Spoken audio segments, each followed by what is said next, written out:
Marcus Cole stood frozen before the large screen in the diplomatic lounge of Concord Station. His coffee cup slipped from his fingers and shattered on the floor, but he didn't notice. No one did. Every eye in the room was fixed on the broadcast. 50,000 people knelt in rows that stretched as far as the eye could see. Men, women, children, all with their hands bound behind their backs. Imperial soldiers moved among them with cold efficiency. "This is not happening," Marcus whispered. But it was. The image cut to Imperial Sovereign Drav, his scaled face impassive as he addressed the galaxy. "The rebellion in the Kelnar system has been crushed," Drav announced. "These traitors chose to defy the Novan Empire. Let their fate serve as a lesson to all who would challenge our rule." The camera returned to the kneeling prisoners. A high-pitched tone sounded. Then the soldiers raised their weapons and fired. 50,000 bodies fell forward almost in unison. Someone in the lounge screamed. An ambassador from the aquatic worlds vomited into a decorative plant. The representative from the Taurian collective simply closed his 4 eyes and turned away. Marcus couldn't turn away. He watched as Imperial media drones circled over the killing field, capturing the bodies from every angle. The broadcast proudly displayed the Imperial crest in the corner of the screen. They wanted everyone to know exactly who had done this. "They're proud of it," Marcus said, his voice a hoarse whisper. "They're actually proud." He looked around the lounge. 20 diplomats from 20 systems stood in shocked silence. But already he could see it in their eyes. The calculation, the political arithmetic, how to respond without risking Imperial anger, how to condemn this atrocity without becoming the next target. Marcus felt sick. He had been Earth's ambassador to the Galactic Concord for 3 years now. Humanity was new to the galactic stage, admitted to the Concord only a decade ago. Earth was a minor power with limited military strength, still recovering from its own bloody unification wars. Wars that had taken Marcus's wife and daughter. He walked out of the lounge without a word, moving through Concord Station's gleaming corridors on autopilot. The station was a marvel of engineering, a massive rotating wheel in neutral space where the galaxy's powers could meet on equal ground, or so the theory went. In practice, the Novan Empire dominated everything. Controlling 3/4 of the known galaxy gave them that power. Marcus reached the Earth Embassy, a modest suite of rooms compared to the lavish compounds of older powers.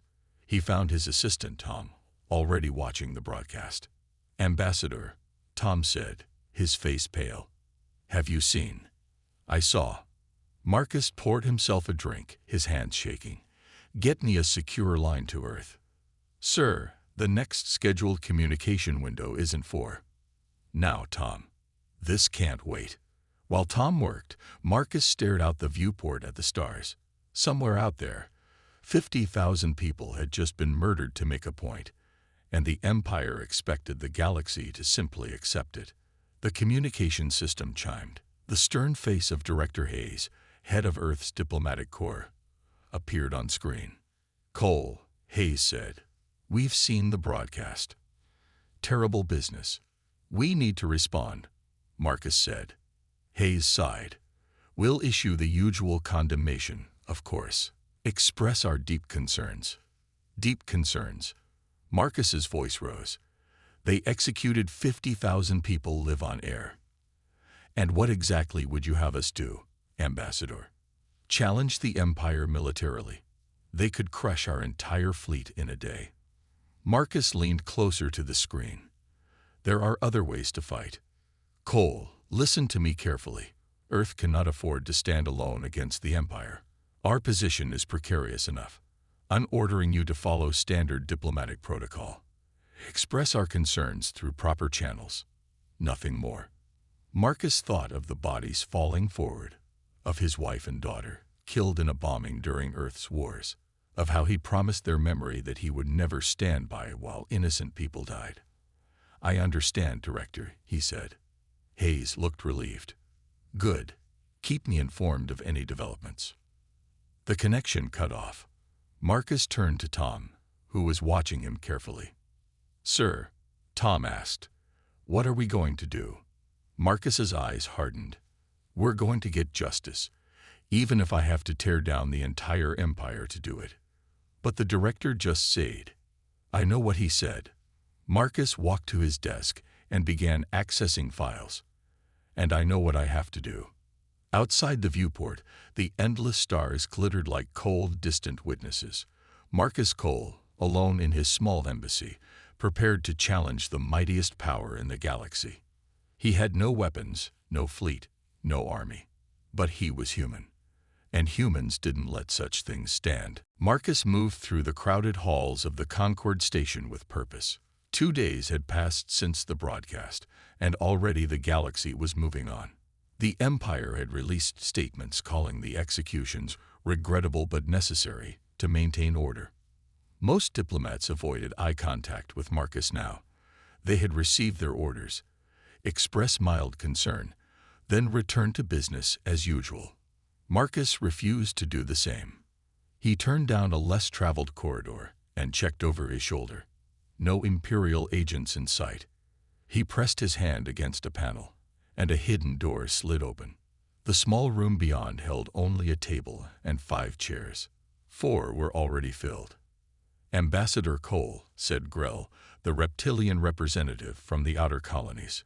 You're taking a great risk calling this meeting.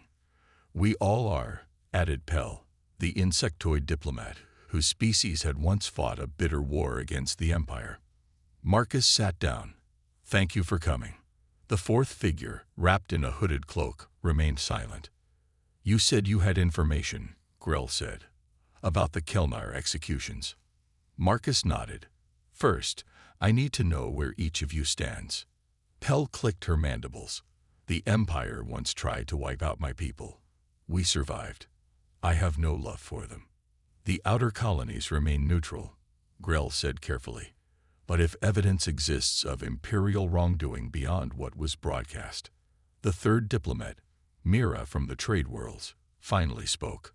My government will not openly oppose the Empire, but privately there are concerns about Imperial expansion into our sectors.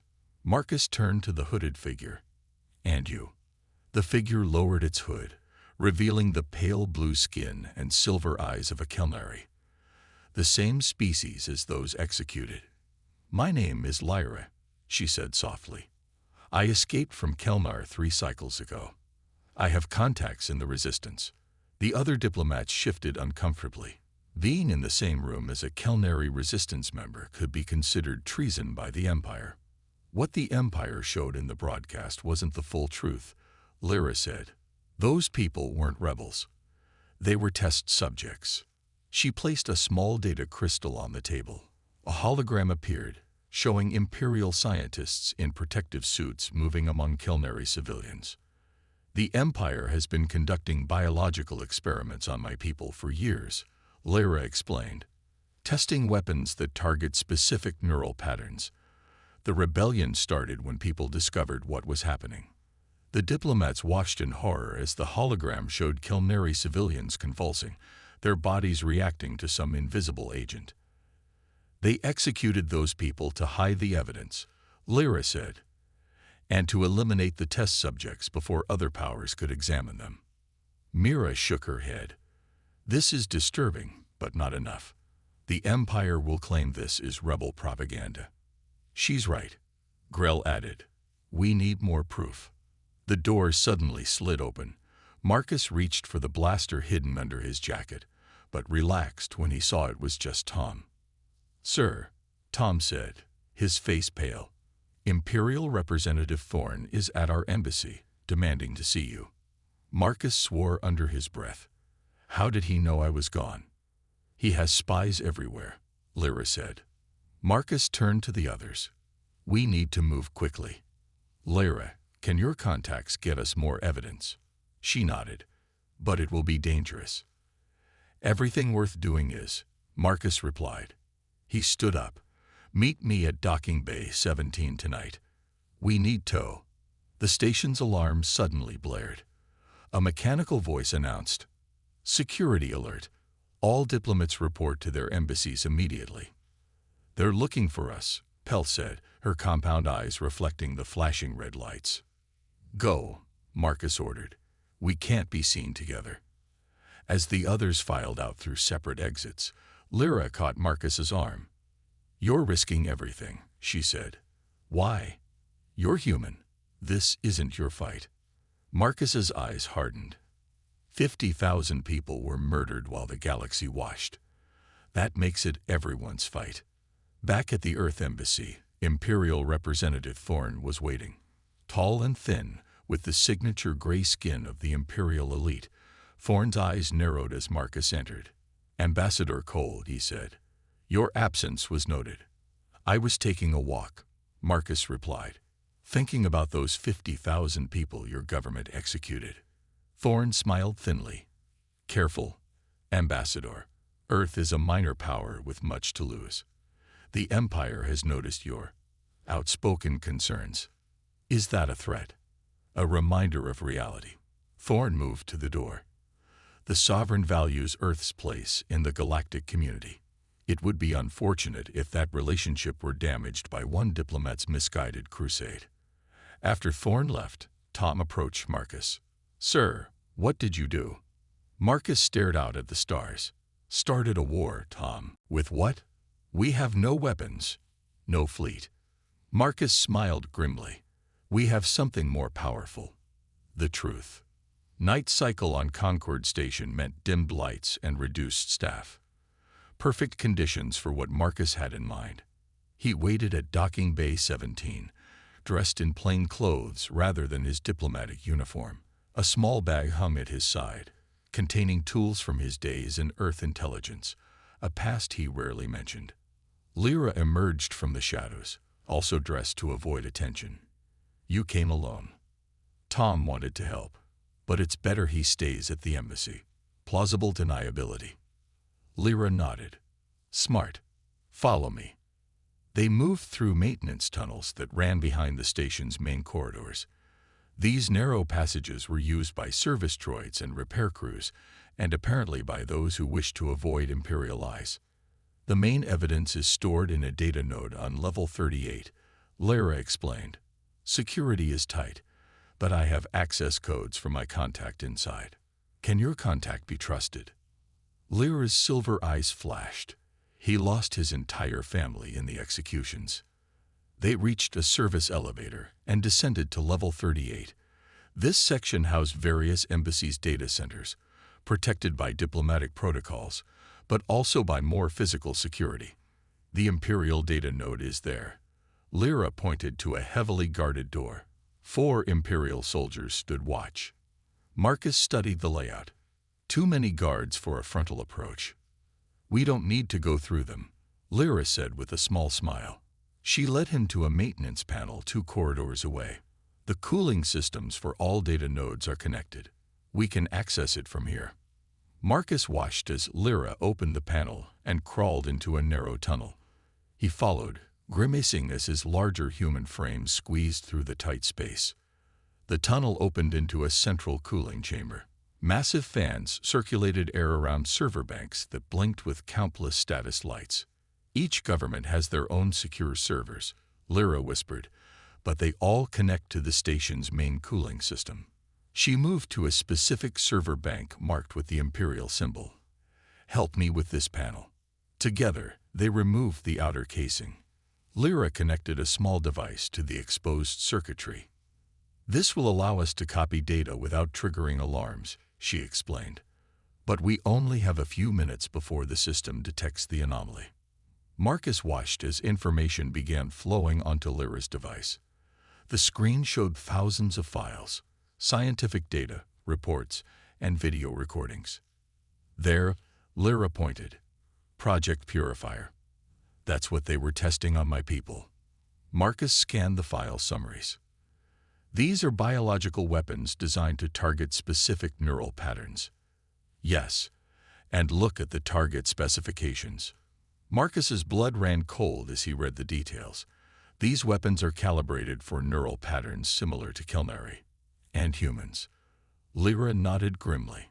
"The Empire sees your species as a potential threat. You're unpredictable, adaptable, everything they fear." Before Marcus could respond, an alarm began to sound. Red lights flashed throughout the cooling chamber. "They've detected us," Lyra said, quickly disconnecting her device. "We need tow." The door to the cooling chamber burst open. 2 Imperial guards rushed in, weapons drawn.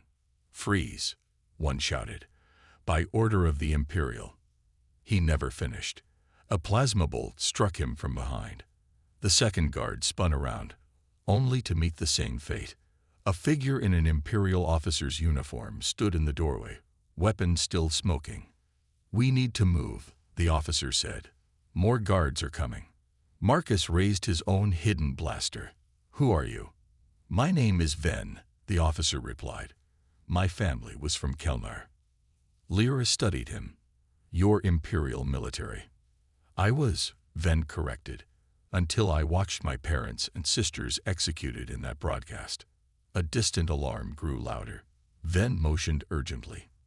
"There's an emergency exit through the waste reclamation system. I can get you there, but we have to move now." Marcus hesitated. "Why should we trust you?" "Because I have this." Ven held up a high-level access card. "And because we want the same thing, to make the Empire pay." They had no choice. Marcus and Lyra followed Ven through narrow maintenance corridors as station security closed in behind them. Twice they had to hide as Imperial patrols rushed past. Finally, they reached the Earth Embassy. Tom was waiting at a secret entrance, his face pale with worry. "Ambassador, the station is on lockdown. Imperial forces are everywhere." "Get inside," Marcus ordered, ushering everyone through the door. Once inside, he turned to Lyra. "Did we get enough?" She checked her device and nodded. "More than enough. Project Purifier, the test results, even command authorizations from the highest levels." Marcus moved to his communication terminal. "I need to transmit this to Earth immediately, before the Empire can stop us." Outside, alarms continued to wail. Through the embassy windows, Marcus could see Imperial ships docking at the station. "They know," Ven said grimly. "They know what we have." Marcus began the transmission to Earth.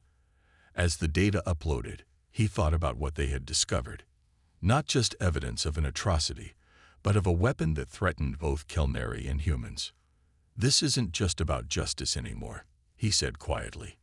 "It's about survival." The main chamber of the Concorde was packed. Diplomats from 100 worlds filled the curved rows of seats that faced the central platform. Security was tight. Armed guards from neutral systems lined the walls. Marcus stood at the center of it all. He had not slept in 3 days. "This emergency session of the Galactic Concorde will now begin," announced the ancient moderator, a member of a long-lived species chosen for their neutrality. High Chancellor Krell of the Novan Empire stood on the opposite side of the chamber from Marcus. Tall and imposing in his ceremonial armor, Krell's face showed only contempt. "This session is a waste of time," Krell said. "Ambassador Cole has abused an ancient provision that has not been invoked in 3 centuries. The moderator raised a hand. Article 7 of the Concorde Charter allows any member to call for an emergency tribunal when evidence of mass atrocities exists. Ambassador Cole has invoked this right." Murmurs filled the chamber. Many diplomats looked uncomfortable. The Empire had never faced such a challenge. Marcus stepped forward. 3 days ago, I presented evidence to the Concorde Council. Evidence of Imperial biological weapons tested on the citizens of Kelnar. Evidence that the executions we all witnessed were a cover-up. Krell laughed. "Fabricated data, stolen by terrorists and a traitor to the Empire." He gestured to where Ven sat under guard. "This performance is beneath the dignity of the Concorde." The moderator turned to Marcus.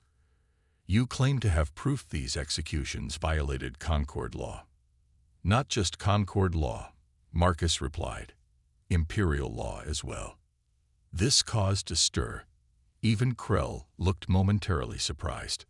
Marcus activated a display that showed Imperial documents. Project Purifier, a biological weapon designed to target specific neural patterns. Tested on unwilling subjects. The Empire's own founding charter forbids such weapons. These documents are forgeries, Krell said dismissively. Then you won't mind if neutral experts examine them? Marcus challenged. Before Krell could respond, the chamber doors burst open. Director Hayes from Earth's Diplomatic Corps strode in, flanked by Earth security officers. Marcus's heart sank. He had disobeyed direct orders. Now Earth had sent Hayes to stop him.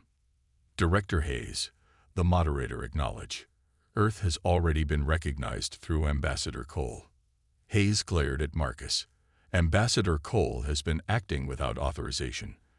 I am here to provide Earth's full support, a new voice said. Marcus turned in surprise.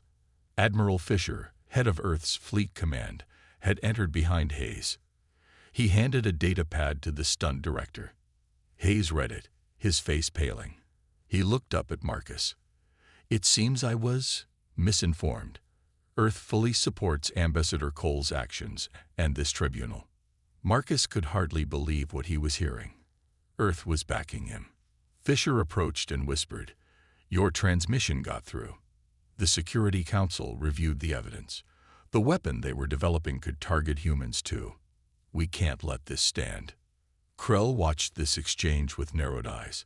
Even with Earth's support, this tribunal is meaningless. The Empire does not recognize its authority. Perhaps not, Marcus replied. But the evidence will be seen by every world in the galaxy. Can the Empire afford that? For the first time, uncertainty crossed Krell's face. The moderator called the session to order. We will proceed with the examination of evidence. Ambassador Cole, present your case. For the next 3 hours, Marcus presented the evidence they had gathered. Recordings of the experiments, imperial orders authorizing Project Purifier, the names of those executed. As he spoke, he noticed a change in the chamber. Diplomats who had avoided his gaze days before now watched intently. The evidence was too strong to ignore. When he finished, Krell stepped forward. An impressive performance, Ambassador, but ultimately futile. He activated his own display, showing Imperial warships moving into position around key systems, including Earth colonies. While we debate in this chamber, the Imperial fleet ensures stability throughout the galaxy, Krell said smoothly. Any system that supports this tribunal risks losing that protection. The threat was clear. Several diplomats shifted uncomfortably. Is this how the mighty Empire responds to evidence? Marcus asked. With threats? With reality, Krell corrected. The reality is that the Empire maintains order in this galaxy. Sometimes, difficult decisions must be made for the greater good. Marcus looked around the chamber, seeing fear returning to many faces. The Empire's military might was a powerful argument. Then he had an idea. A dangerous one. The Concord Charter allows for a direct challenge, Marcus said. I formally request the presence of Imperial Sovereign Drav at this tribunal. Gasps filled the chamber. No one had ever dared summon the Sovereign. Krell's face darkened with rage. You dare. The charter is clear, Marcus pressed. If evidence of violations reaches this level, the head of state may be called to answer. The moderator, looking shaken, nodded. This is correct. The request is valid under Article 12. The Sovereign will never, Krell began. Tell him, Marcus interrupted, that if he refuses, copies of all evidence will be transmitted to every system in the galaxy. The Empire can threaten some worlds, but not all of them. The chamber fell silent. Marcus had just challenged the most powerful being in the galaxy, and somehow he knew the Sovereign would come. 3 days had passed since Marcus challenged the Sovereign to appear. The Concord station buzzed with tension as diplomats waited to see if Drav would actually come. Marcus sat in the Earth Embassy with his impromptu team. Lyra studied reports from her resistance contacts. Ven, still wearing his Imperial uniform though now a wanted traitor, analyzed Imperial fleet movements. Tom coordinated with Earth officials. Admiral Fisher had stationed what few ships Earth could spare nearby. though they would be little help if the Empire decided to attack. "Something's happening," Lyra said suddenly, looking at her datapad. "Imperial ships are changing position." Ven moved to look over her shoulder. "Those are ceremonial escort formations. The Sovereign's flagship is coming." Marcus felt a mix of relief and dread. "He's actually coming." "Don't look so surprised," Admiral Fisher said. "You backed him into a corner. Imperial tradition demands he respond to a direct challenge." Marcus nodded. The Empire's obsession with tradition and protocol was both its strength and its weakness. They relied on their established power and ancient laws. They couldn't understand why a representative from a minor power like Earth would challenge them directly. That was the human advantage: adaptability, unpredictability. "We need to be ready," Marcus said. "The Sovereign won't have come without a plan." As if on cue, the communication system chimed. The face of High Chancellor Krell appeared on screen. "Ambassador Cole," Krell said, his voice cold. "His Imperial Majesty has agreed to address your concerns personally. The tribunal will reconvene tomorrow. Be grateful for this honor." After the communication ended, Ven looked worried. "This isn't like Drav. He never concedes to demands." "He's planning something," Lyra agreed. Marcus's datapad buzzed with an urgent message. It was from Grell, the reptilian diplomat who had attended their secret meeting days earlier. The message was brief: Imperial agents searching all embassies for original evidence files. Multiple copies already seized. "They're trying to destroy the evidence before the tribunal," Tom said. Marcus smiled. "They're too late." He activated a hidden panel in his office wall. Behind it was a simple Earth device, old technology by Galactic standards. "What is that?" Lyra asked. "We call it a dead drop system," Marcus explained.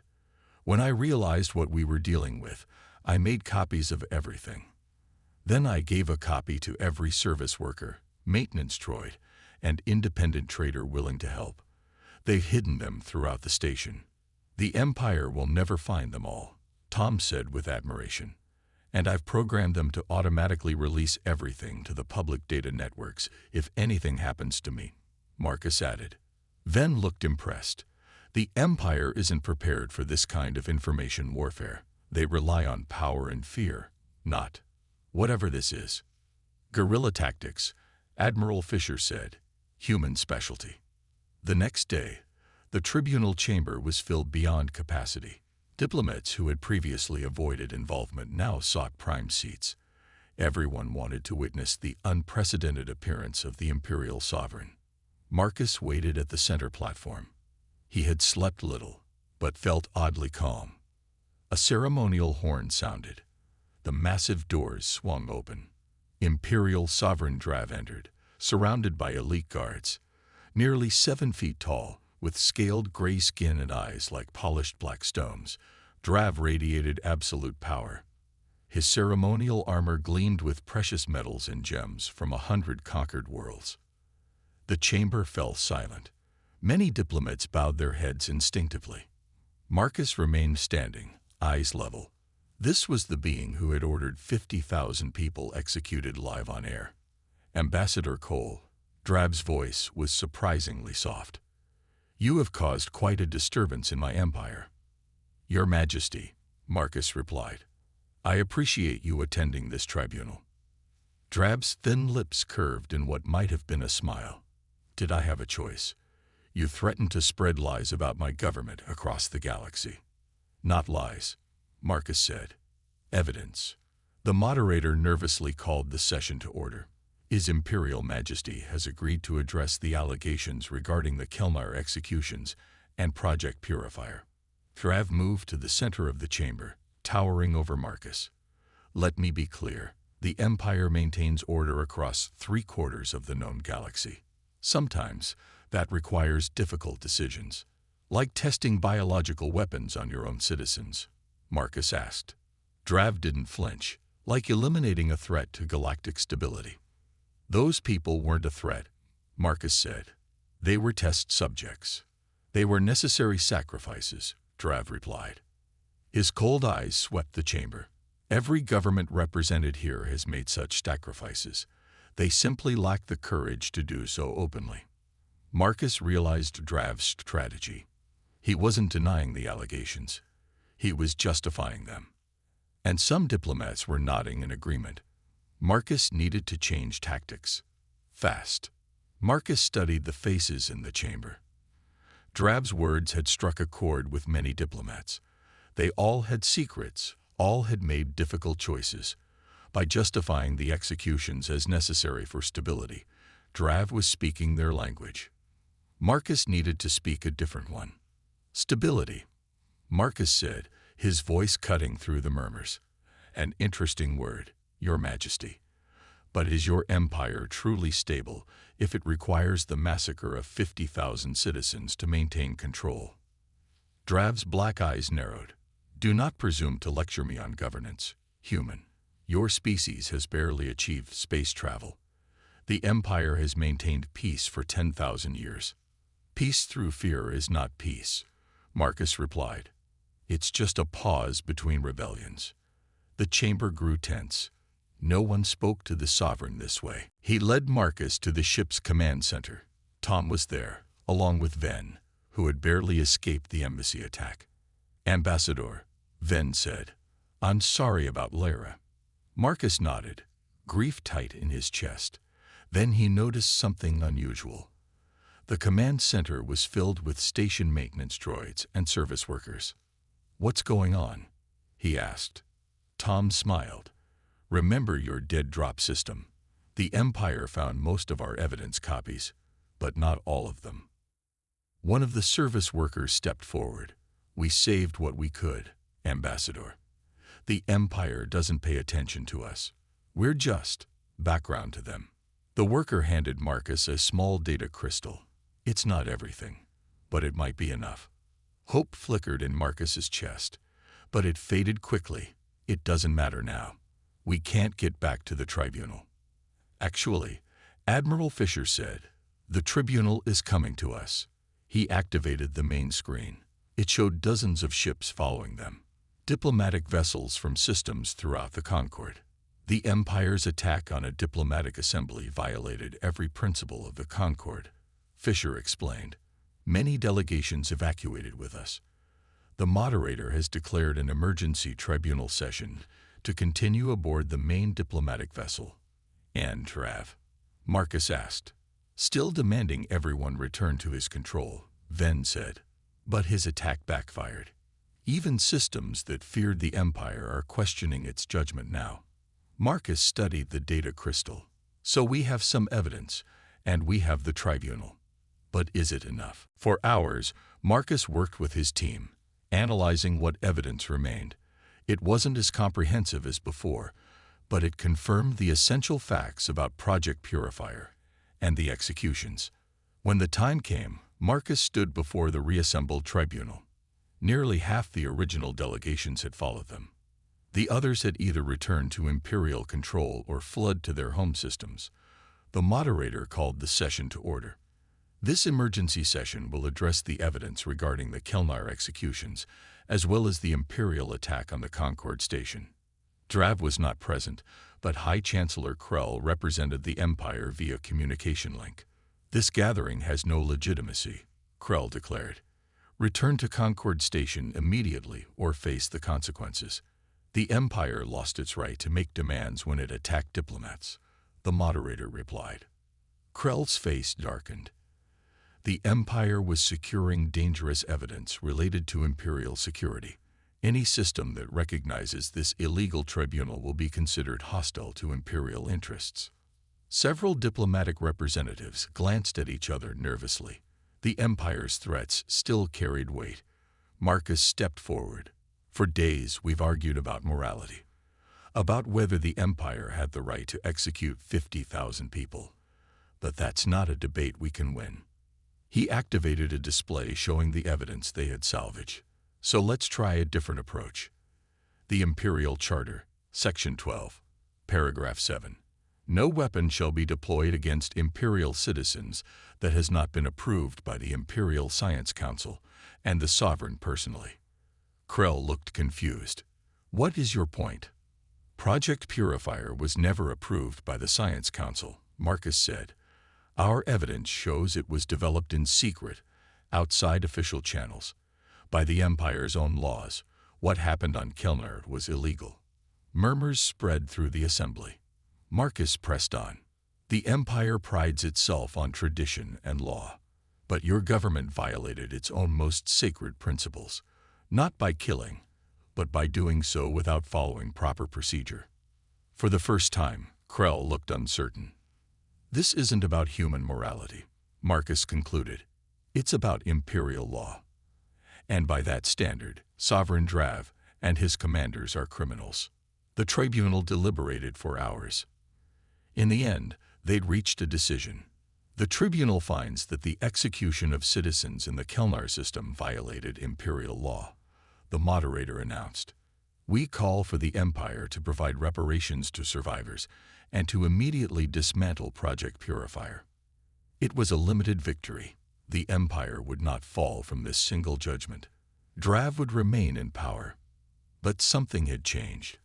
As Marcus looked around at the representatives of dozens of worlds standing together, he saw what had been missing before: courage. One human had refused to accept an atrocity. One voice had challenged an empire that spanned 3/4 of the galaxy, and others had followed. In the days that followed, several systems declared independence from Imperial control. Others demanded new rights and protections. The monolith was beginning to crack. Marcus established a memorial for the 50,000 executed Kelnari and for Lyra. On it, he placed a simple human saying: "The only thing necessary for evil to triumph is for good people to do nothing." Throughout the galaxy, people were no longer doing nothing.